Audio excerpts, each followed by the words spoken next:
Subscribe and press the bell icon so you never miss an update from Prep Ladder.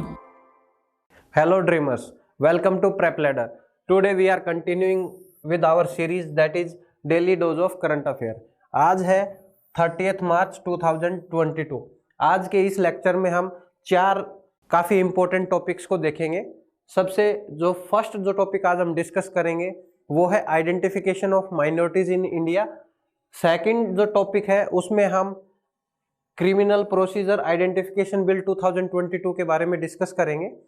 Third topic में हम coral bleaching event के बारे में discuss करेंगे और आज के इस लेक्चर का हमारा जो लास्ट टॉपिक रहेगा वो पेसर स्कीम से रिलेटेड रहेगा।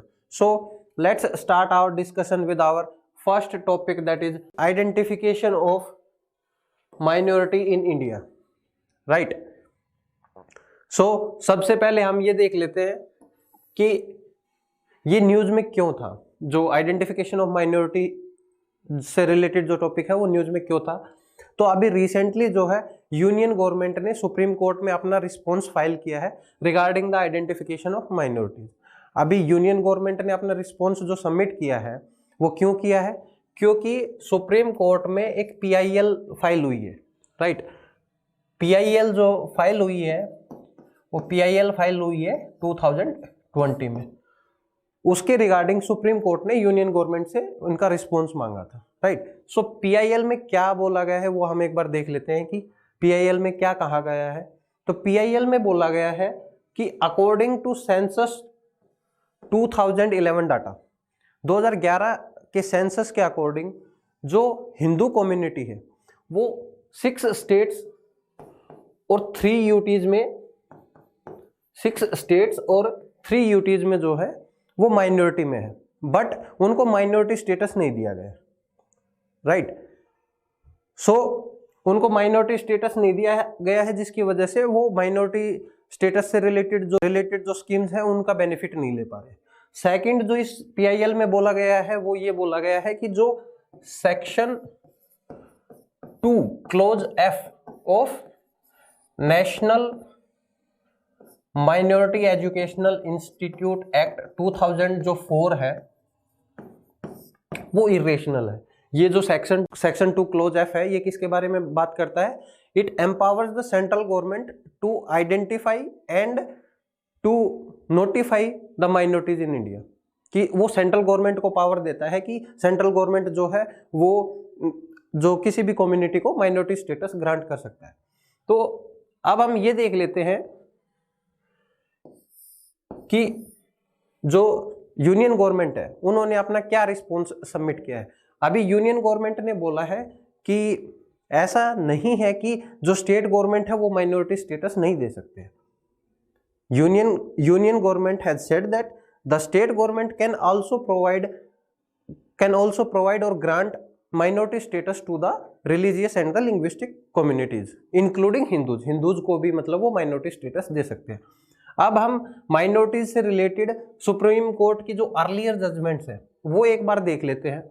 अगर हम अर्लियर जजमेंट्स की बात करें तो सबसे जो इंपॉर्टेंट जो केस है वो है TMA पाई foundation case 2002, foundation case 2002।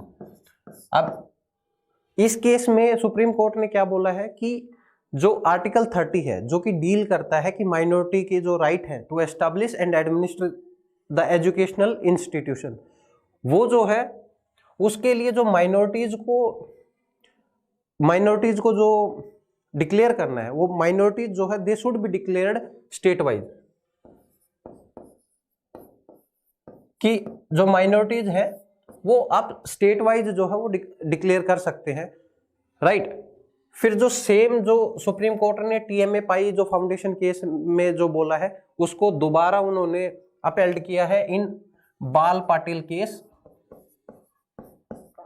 2005।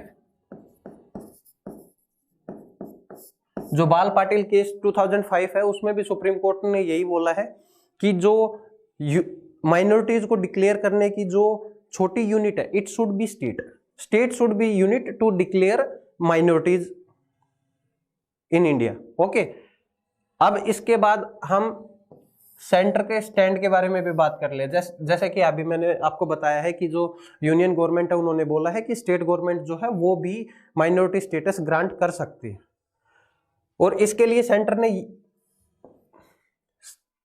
Centre ने ये आर्ग्यूमेंट दिया है कि ऑलरेडी महाराष्ट्र जो है उन्होंने जैसे जैन्स को माइनॉरिटी स्टेटस दिया है अभी रिसेंटली। दूसरा जैसे कर्नाटका है, कर्नाटका गवर्नमेंट जो है, कर्नाटका गवर्नमेंट ने तमिल, तेलुगु, हिंदी इन लैंग्वेजेस को माइनॉरिटी लैंग्वेज का दर्जा दिया है। ओके, सो सेंटर ने यहां पर यह बोला है कि both Parliament and the state legislature दोनों के पास कंकरेंट पावर्स है regarding identification of minorities in India. Okay, so अब हमने ये देख लिया कि ये PIL के बारे में हमने देख लिया। अब उससे रिलेटेड जितने भी केसेस हैं सुप्रीम कोर्ट के वो भी हमने देख लिया है। ये जो केसेस हैं ये आपके मेंस आंसर राइटिंग में काफी हेल्प करेंगे। उसके बाद अब हम करंट स्टेटस ऑफ माइनॉरिटी, अब हम ये देख लेते हैं कि अभी जो माइनॉरिटीज हैं उनका करंट स्टेटस क्या है। अगर हम माइनॉरिटीज की बात करें तो एक्सप्लिसिटली जो है वो कहीं they are not defined anywhere in the constitution में वो कहीं पे भी डिफाइन नहीं है। और माइनॉरिटीज को जो सेंट्रल गवर्नमेंट है वो किन के बेसिस पे डिक्लेयर करती है, जो community section 2 close C of national commission on minority act 1992, NCM act 1992 के सेक्शन 2 क्लोज C में जो जो कम्युनिटीज मेंशन्ड है they are declared as the minorities. अगर हम करंट स्टेटस की बात करें तो 6 कम्युनिटीज आर देयर जिनको माइनॉरिटी स्टेटस दिया गया है। अब वो जो 6 जो कम्युनिटीज हैं वो कौन कौन सी हैं? मुस्लिम्स है, क्रिश्चियन है, सिख है, बुद्धिस्ट, जोरोस्ट्रियन जिनको हम पारसी भी बोलते हैं, एंड देन आवर जैन्स। जो जैन जो है वो उनको माइनॉरिटी स्टेटस जो है वो 2014 में दिया गया है। ओके, और जो ये माइनॉरिटीज है ये टोटल पॉपुलेशन का अराउंड 19.3% है। जो इंडिया की जो टोटल पॉपुलेशन है उसमें से 19.3% जो पॉपुलेशन है वो माइनॉरिटी है, राइट। उसके बाद अगर हम बात करें माइनॉरिटीज के प्रोटेक्शन के लिए कि जो रिलेटेड कॉन्स्टिट्यूशनल प्रोविजंस क्या क्या है, कि कॉन्स्टिट्यूशन में कौन कौन से ऐसे प्रोविजंस हैं जो माइनॉरिटीज को प्रोटेक्ट करने में हेल्प करते हैं। So article 29, 30 and article 350B। जो आर्टिकल 29 एंड 30 जो है 29 और 30 जो आर्टिकल है ये फंडामेंटल राइट है, और ये किससे रिलेटेड है? It is related to the protection of interest of linguistic and religious minority के इंटरेस्ट को प्रोटेक्ट करने के लिए। और जो आर्टिकल 350B है ये किससे रिलेटेड है? It is related to establishment of special linguistic officer. Okay, so minority वाले टॉपिक में इतना ही। अब हम डिस्कस करते हैं आज का हमारा सेकंड टॉपिक जो कि है क्रिमिनल प्रोसीजर आइडेंटिफिकेशन बिल 2022 के बारे में। अभी रिसेंटली इस बिल को लोकसभा में इंट्रोड्यूस किया गया और लोकसभा ने इस बिल को पास भी कर लिया है। सो अब हमने कॉन्टेक्स्ट देख लिया है, अब हम इस बिल के बारे में देखेंगे कि ये बिल एक्चुअल में क्या है। ओके, सो जो क्रिमिनल प्रोसीजर आइडेंटिफिकेशन ये जो बिल है it will allow the police and prison authorities to store and analyse physical and biological samples. ये जो बिल है ये क्या करेगा? पुलिस और एनफोर्समेंट एजेंसी को पावर देगा कि वो फिजिकल एंड बायोलॉजिकल जो सैंपल्स है उनको स्टोर और एनालाइज कर सकती है। अब ये जो फिजिकल एंड बायोलॉजिकल सैंपल है ये किन की? ऑफ कन्विक्टेड पर्सन और अदर पर्सन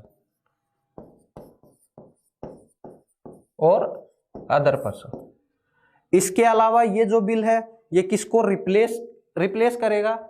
अभी तक जो भी जैसे क्राइम होता है तो उसकी इन्वेस्टिगेशन के लिए जिस इन्वेस्टिगेटिंग एजेंसी को जो पावर मिलती है वो मिलती है आपको आइडेंटिफिकेशन ऑफ प्रिजनर एक्ट 1920, जो कि काफी पुराना एक्ट हो चुका है अभी। ओके, सो ये जो क्रिमिनल प्रोसीजर आइडेंटिफिकेशन बिल है ये बिल उसको रिप्लेस करेगा। ठीक है, इसके अलावा ये जो बिल है ये स्टेट गवर्नमेंट और यूटी एडमिनिस्ट्रेशन को एम्पावर भी करेगा कि वो किसी भी रेलिवेंट एजेंसी को डाटा स्टोर और एनालाइज करने के लिए बोल सकते हैं। ओके, सो ये एक काइंड ऑफ ओवरव्यू हो गया इस बिल के बारे में। अब हम ये देख लेते हैं कि इस बिल की जरूरत क्या है, why this bill is needed. इस बिल की जरूरत क्यों है? क्योंकि आज के टाइम में जो क्राइम है वो काफी टेक्नोलॉजिकली एडवांस हो चुका है, राइट? जो क्राइम है वो टेक्नोलॉजिकली काफी एडवांस हो चुका है।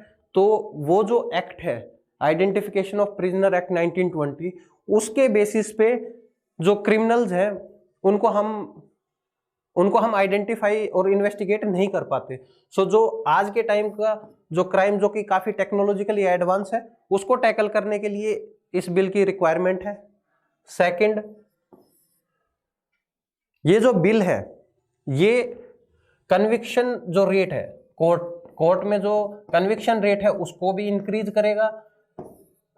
इसके साथ साथ ये इन्वेस्टिगेटिंग जो एजेंसीज हैं उनको काफी एफिशिएंट भी बनाएगा। अब जैसे हमने नीड देख लिया है तो अब हम ये देख लेते हैं कि इस बिल की हाइलाइट्स क्या है, कि इस बिल में क्या क्या इंपॉर्टेंट प्रोविजंस है। सो जो सबसे मोस्ट इंपॉर्टेंट जो प्रोविजन है वो क्या है कि इस बिल ने मेजरमेंट्स जो है उनको डिफाइन किया है। मेजरमेंट्स को डिफाइन किया है और मेजरमेंट का जो स्कोप है उसको बढ़ाया है।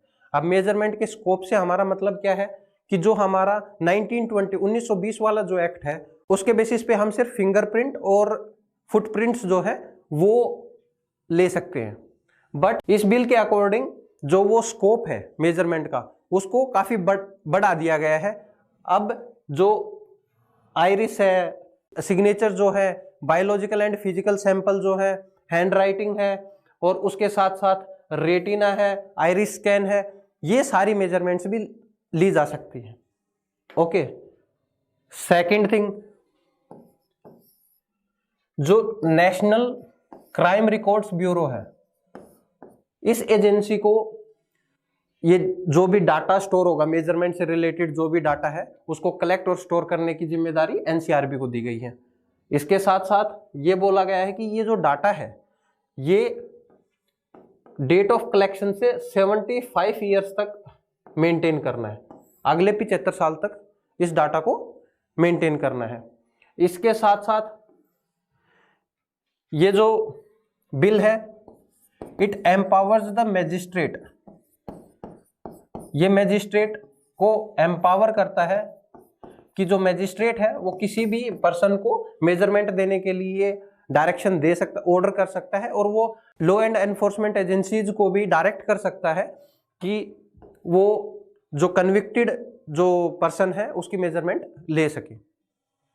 इसके साथ साथ अगर हम इस बिल की बात करें तो ये जो बिल है ये भी बोलता है कि अगर कोई पर्सन, अगर उसको जो कोर्ट है वो बाइज्जत बरी कर देते हैं और उनका कोई क्रिमिनल बैकग्राउंड भी नहीं है, राइट, सो उसके जो डाटा है उसको आपको डिलीट करना होगा, उसके डाटा को आपको डिलीट करना होगा। इसके साथ साथ एक प्रोविजन इनका ये भी है कि जो हेड कांस्टेबल और उससे ऊपर के जो ऑफिसर्स हैं वही ऑफिसर्स जो है वो ये मेजरमेंट्स ले सकते हैं। ओके, इसके साथ साथ ये जो बिल है ये एप्लीकेबल किन किन कैटेगरी ऑफ पर्संस पे लगेगा? जो कॉन्विक्टेड है, कॉन्विक्टेड जो पर्सन है उनकी मेजरमेंट ले सकते हैं, सेकंड जो अरेस्टेड है, और इसके साथ साथ जो डिटेन्ड है, डिटेन्ड पर्सन जो है उनके भी मेजरमेंट लिए जा सकते हैं। उनके भी ये जो पर्सनल डाटा है, जो जैसे कि आइरिस स्कैन हो गया, आपका फिंगरप्रिंट्स हो गए, फुटप्रिंट्स होंगे, उन सारी चीज़ों को, उन डाटा को कलेक्ट कर सकते हैं। ओके, सो ये इंपॉर्टेंट हाइलाइट्स थे इस बिल के। अब इस बिल के पास होने पर पार्लियामेंट में काफ़ी हंगामा चल रहा है। सो अब हम इसके जो इश्यूज हैं, जिन इश्यूज पर जो ऑपोजिशन जो है वो हंगामा क्रिएट कर रहे हैं, तो वो एक बार हम उन इश्यूज को देख लेते हैं कि वो कौन कौन से इश्यूज हैं। अगर इश्यूज की बात करें तो फर्स्ट इश्यू क्या है इसमें कि it is against article 20 close 3 of Indian constitution. जो आर्टिकल 20 क्लोज 3 है वो किसके बारे में बात करता है? राइट टू सेल्फ इंक्रीमेशन के बारे में। ओके, सो ये जो आर्टिकल है ये उसके अगेंस्ट है। सेकंड अगर हम बात करें, ये राइट टू प्राइवेसी के भी अगेंस्ट है। It is against right to privacy. अब जैसा कि आप सभी को पता है कि पुट्टा स्वामी जो केस था उसमें सुप्रीम कोर्ट ने राइट टू प्राइवेसी को फंडामेंटल राइट माना है, बट यहां पर उनका जो पर्सनल डाटा है उनको गवर्नमेंट उनका जो पर्सनल डाटा है उसको लिया जा रहा है। So it is against their right to privacy, जो कि एक फंडामेंटल राइट है। इसके साथ साथ जो एक काफी बड़ा इश्यू है वो ये भी है कि ये डाटा जो हम स्टोर करेंगे उनकी प्रोटेक्शन के लिए कोई स्ट्रॉन्ग डाटा प्रोटेक्शन लॉ नहीं है इंडिया में। Lack of strong protection law.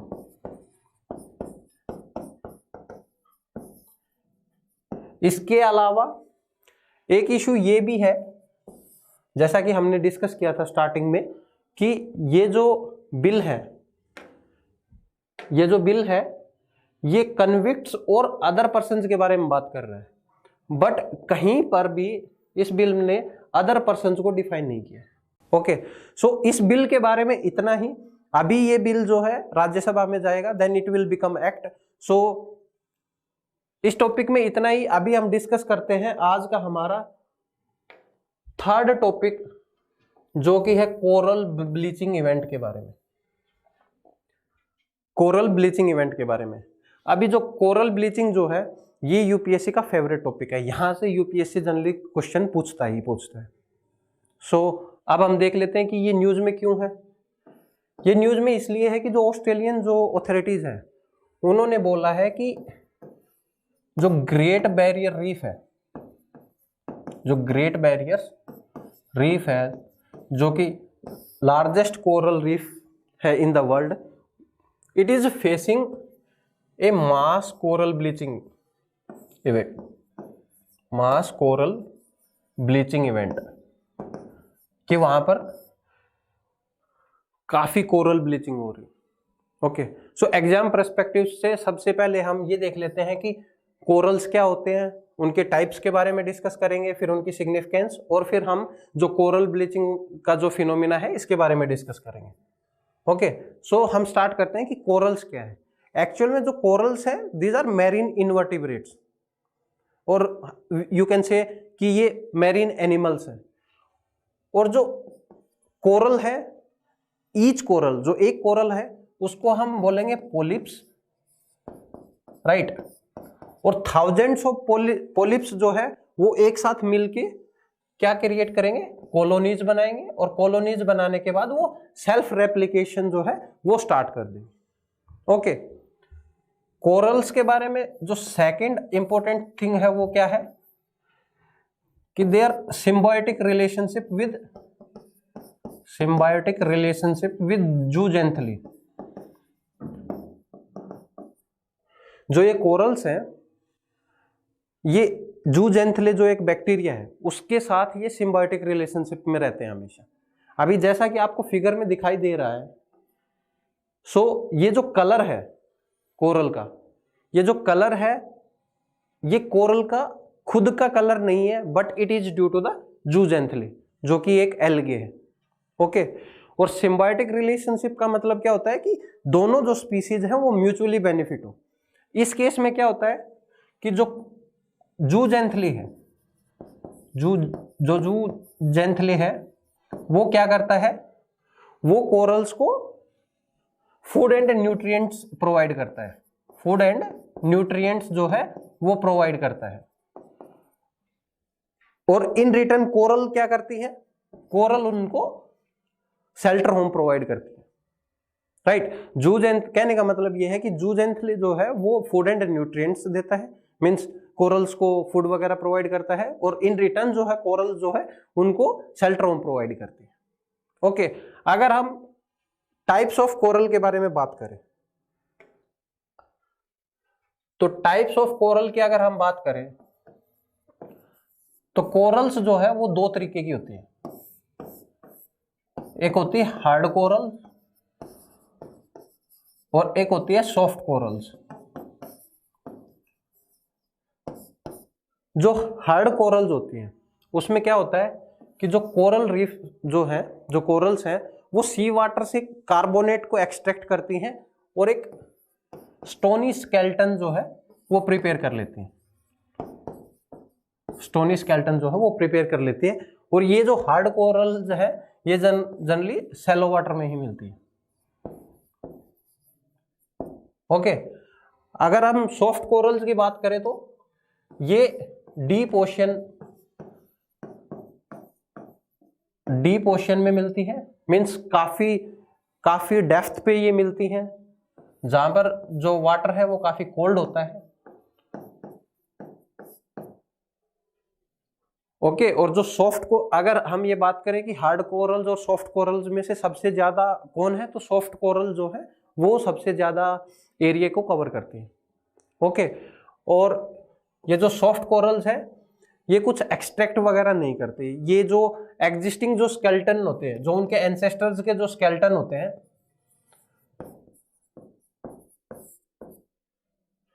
वो उन्हीं पे मींस अपनी जो कॉलोनीज वगैरह जो बनानी होती है वो बनाते हैं। ओके, सो अब हमने टाइप्स ऑफ कोरल्स के बारे में बात कर लिए हैं। अब हम कोरल जो रीफ है इनकी हम सिग्निफिकेंस के बारे में बात करेंगे। तो अगर हम सिग्निफिकेंस की बात करें, तो जो कोरल्स हैं वो मैरीन बायोडाइवर्सिटी के लिए बहुत ही ज्यादा इंपॉर्टेंट है, राइट। सेकंड, जो फिशिंग जो इंडस्ट्री है वो मोस्टली इन पे डिपेंडेंट होती है, कोरल रीफ पे। इसके साथ साथ ये जो है कोरल रीफ ये टूरिज्म पर्सपेक्टिव से भी काफी इंपॉर्टेंट होती है, क्योंकि टूरिज्म से काफी रेवेन्यू जनरेट होता है। ओके, फोर्थ थिंग, इनकी मेडिसिनल वैल्यू भी होती है।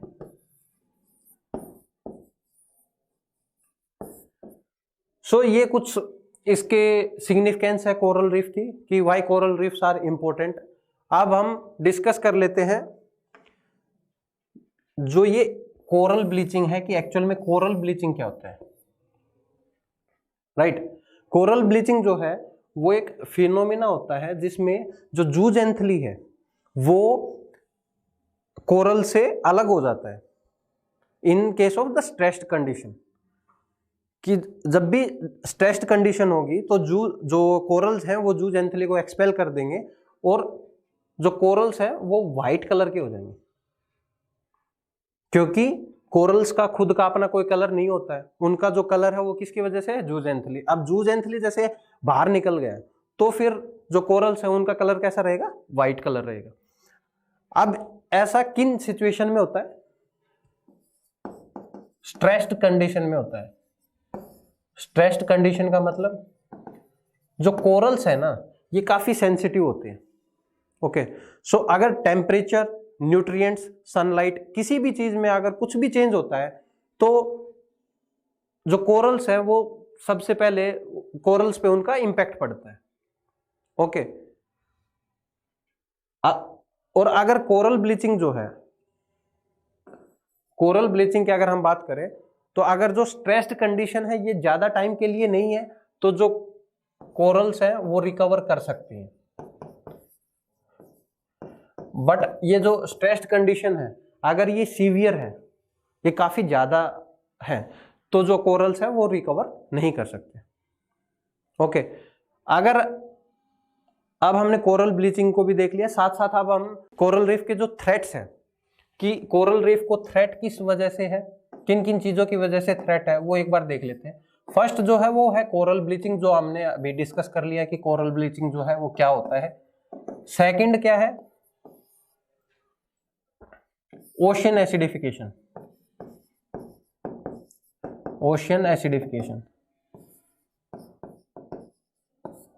अगर ओशियन एसिडिफिकेशन होगा तो जो वाटर का जो पीएच है वो इंक्रीज होगा, जो कि जो कोरल्स है वो उस पीएच के लिए मीन्स जो कोरल्स हैं वो उस पीएच को सहन नहीं कर पाएंगे और वो जो पोलिप्स जो बनाएंगे, जो कार्बोनेट की जो स्केलेटन बनाएंगे वो काफी वीक बनेगी। ओके, थर्ड अगर हम बात करें कोरल के जो थ्रेट्स हैं उनकी, तो उनमें है मैरीन पोल्यूशन, ओवरफिशिंग, इनकी वजह से भी जो कोरल्स हैं उनको काफी नुकसान होता है। इसके अलावा जो काफी इंपॉर्टेंट जो थ्रेट्स हैं वो क्या है कि क्लाइमेट चेंज की वजह से अगर सी लेवल जो है वो राइज कर रहा है या जो टेम्परेचर है अगर वो इंक्रीज कर रहा है तो उसकी वजह से जो ये कोरल ब्लीचिंग है ये काफी अमाउंट में बढ़ जाता है। Okay, so the way forward should be कि जो कोरल्स है ये काफी इंपॉर्टेंट है मैरीन इकोसिस्टम के लिए। वी कैन से कि कोरल जो है they are the backbone of marine ecosystem, so हमें इनको प्रोटेक्ट करना चाहिए। सो कोरल ब्लीचिंग वाले टॉपिक में इतना ही। अब हम डिस्कस करते हैं आज का हमारा लास्ट टॉपिक जो कि है पेसर स्कीम के बारे में। अभी ये जो पेसर स्कीम है ये क्या है,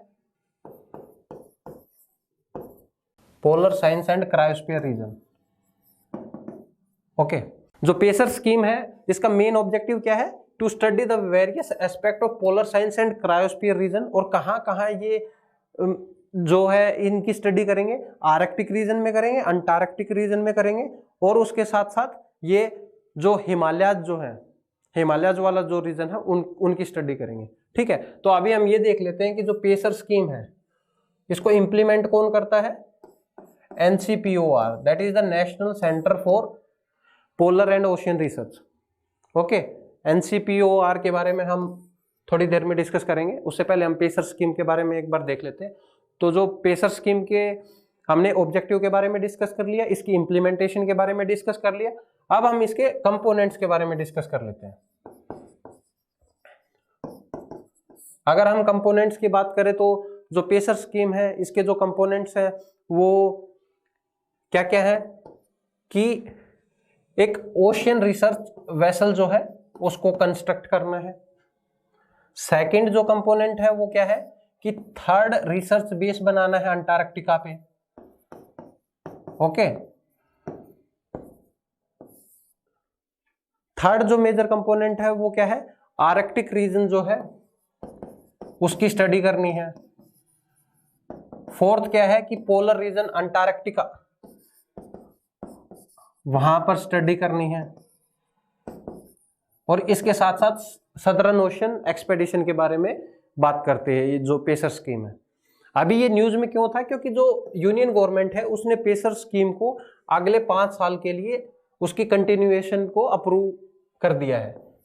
सो 2021 to 26 अगले 5 साल तक जो पेसर स्कीम है वो कंटिन्यू रहेगी।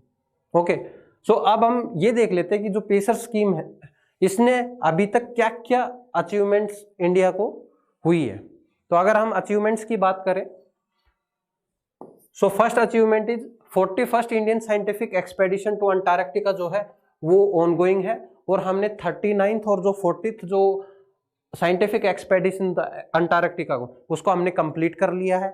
इसके साथ साथ ये 10 सेडिमेंट कोर्स जो सैंपल हैं उनको कलेक्ट किया गया है, किस लिए, to reconstruct the past climate association, ice sheet dynamics के साथ साथ कि उसका जो क्लाइमेट चेंज है उसके साथ क्या लिंक है उसकी स्टडी के लिए मीन्स ये सैंपल्स कलेक्ट किए गए हैं। इसके साथ साथ जो हमारे अंटार्कटिका में रिसर्च बेस्ड स्टेशन है मैत्री एंड भारती, ओके, वहां पर क्लियर एयर एटमॉस्फेरिक ऑब्जर्वेटरी जो है उनको एस्टैब्लिश किया गया है, जो कि वेदर वगैरह के बारे में इंफॉर्मेशन प्रोवाइड करेंगे।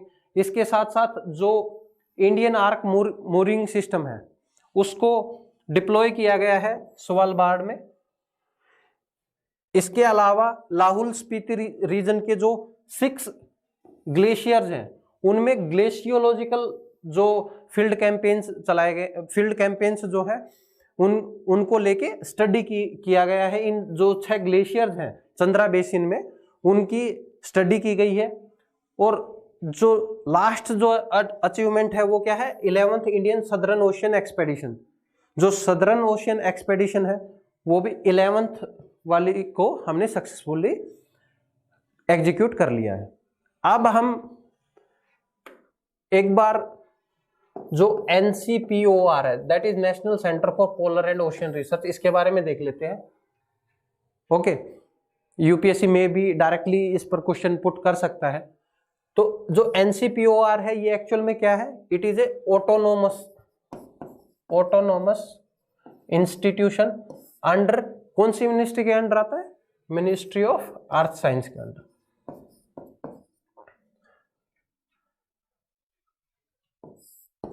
अब इसका हेडक्वार्टर जो है NCPOR का वो कहां पे है, इसका हेडक्वार्टर है गोवा। इसके साथ साथ हम इसके ऑब्जेक्टिव्स के बारे में भी डिस्कस कर लेते हैं कि क्या क्या ऑब्जेक्टिव्स हैं NCPOR के। अगर ऑब्जेक्टिव्स की बात करें तो इसका जो मेन ऑब्जेक्टिव है वो क्या है, maintenance of our research based station in Arctic and Antarctica. हमारे जो आर्कटिक और अंटार्कटिका में जो रिसर्च बेस्ड स्टेशन है जैसे मैत्री एंड भारती जो है वो अंटार्कटिका में है और हिमाद्री जो है वो कहाँ पे है, आर्कटिक रीजन में, तो उनको मेंटेन करना है। इसके साथ साथ जो सागर कन्या ओशियन रिसर्च वेसल है उसकी मेंटेनेंस जो है उसको करना भी इनका ऑब्जेक्टिव है। और जो ये जितने भी एक्सपेडिशंस हैं आर्कटिक अंटार्कटिका उनमें उनको फैसिलिटेट करना है सो दैट कि वो प्रॉपर स्टडी कंडक्ट कर सके। सो इस टॉपिक में इतना ही, आज के लेक्चर को हम यही फिनिश करते हैं। अब हम कल फिर मिलेंगे। अगर आपको ये वीडियो पसंद आई हो तो please like share and subscribe our channel. Thank you.